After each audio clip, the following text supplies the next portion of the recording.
Hey, what's up, everybody? Welcome back to another cigar review brought to you guys by the good folks here at Don't Inhale. Once again, it's T, and in this smoke session, I smoked the Caldwell Anastasia in the Opera, which is a Toro Vitola, a 6x54.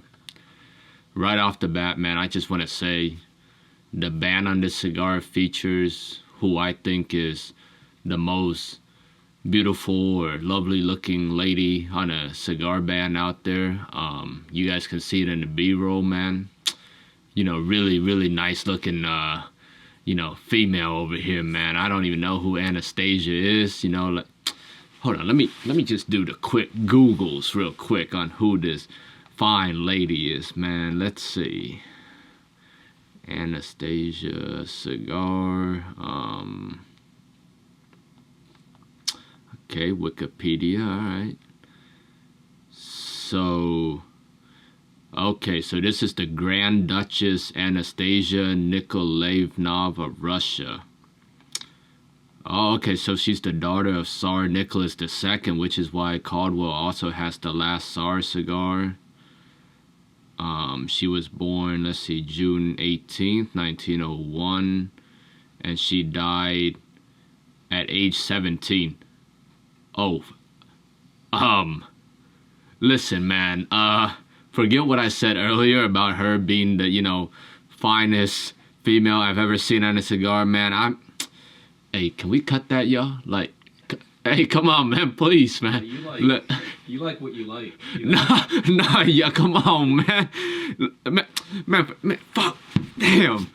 Listen, y'all, I gave the cigar, a 4 out of 10, man. Let's just get back to talking about cigars, man. I gave the cigar a 4 out of 10 right off the bat, man. So yeah, the wrapper, binder, filler are undisclosed. Country of origin is Dominican Republic. And, right off the bat, when I felt the cigar, it was definitely a little rough. There was some raised veins on it, so yeah, it was definitely a more textured cigar. For this smoke session, I decided to go with the guillotine cut. And off the cold draw, I got that signature tobacco sweetness with some savory seasoning. So once I lit up the cigar off the initial combustion, the first few puffs, it gave this very buttery, unsalted, like it's an unsalted butter flavor, which was really pleasant. And out the retrohale, there was barely any amount of spice. It was, if I had to really pay attention to notice, there was like a little bit of baking spice over like a grainy, like a whole wheat kind of bread. So then I smoked through the first third of the cigar, and out of that first third, I was able to get flavors that were like malt and a little creaminess with a mild caramel finish, not overly powering caramel finish, little more on the subtle bland side for a cigar.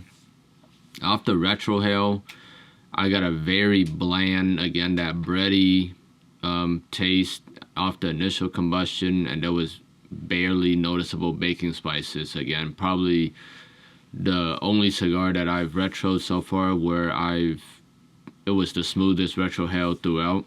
And then I smoked it through the second third, and out of that second third, I was able to pick up notes of like, it was like a slightly sweetened club soda. So like, I don't know, one of those Schweppes club soda kind of taste with some little bit of sweetness in there.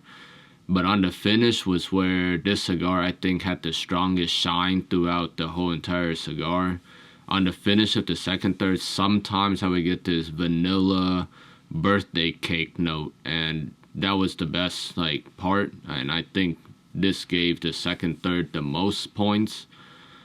And then out the retrohale was where everything, from the retrohale to second third and onto the final third, everything kind of fell apart on flavor for the cigar. Out the retrohale, I got this herby, boiled like spinach kind of flavor, and there was slightly more white pepper spice now through the retrohale.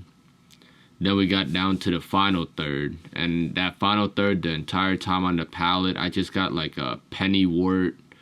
It's like an earthy, bitter, herbal flavor profile of pennywort. If you guys have ever eaten that or had to drink, that's what it reminded me of. And out the retrohale, still that same boiled spinach flavor remained pretty much throughout, and there was a strong black pepper spice now, the spiciest of the three retrohale, but still not insanely spicy. So yeah, overall, for flavor, I gotta give the first third, like a 4 out of 10, the second third a 6 out of 10, and then that final third just took it to a 2 out of 10. So the average I would give for flavor is a 4 out of 10 on that end.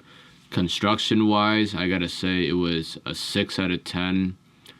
The burn line wasn't insanely wavy. It was a little, just a little uneven, but nothing too crazy. The only reason why I would take points off for construction is because the ash really didn't hold on extremely strong. Like there was not a, stack of ash on a nice packed cigar. It kind of I ashed it pretty often, and I have to touch it up a couple of times during the smoke. And for price, this was definitely where the score got deducted even more. So I got this from Mr. J for $25, and obviously for at this price point, it's not only not a cheap cigar, but you would expect a lot out of it, right? And you guys heard my description of the cigar. It was very, not a lot of exciting flavors, kind of bland for the most part. There was that one good aspect on the second third of that birthday cake, but that was it. And then when you compare it to other $26 cigars, this is definitely on the lower end of those $26 cigars. Like for $26, you can get Padrones that have more taste. The Monte Cristo number 3, the Epicure number 2, some Opuses and some Fuentes, Atabes, if you can catch them around that price. I mean, those are way better cigars than this Anastasia. So yeah, that gave me the price point. For price, I would give it a 2 out of 10. So then that gave the overall score for the cigar a 4 out of 10. It's just an experience. I personally wouldn't recommend it to anyone. It fell below average for sure. But if you want to try it, go for it.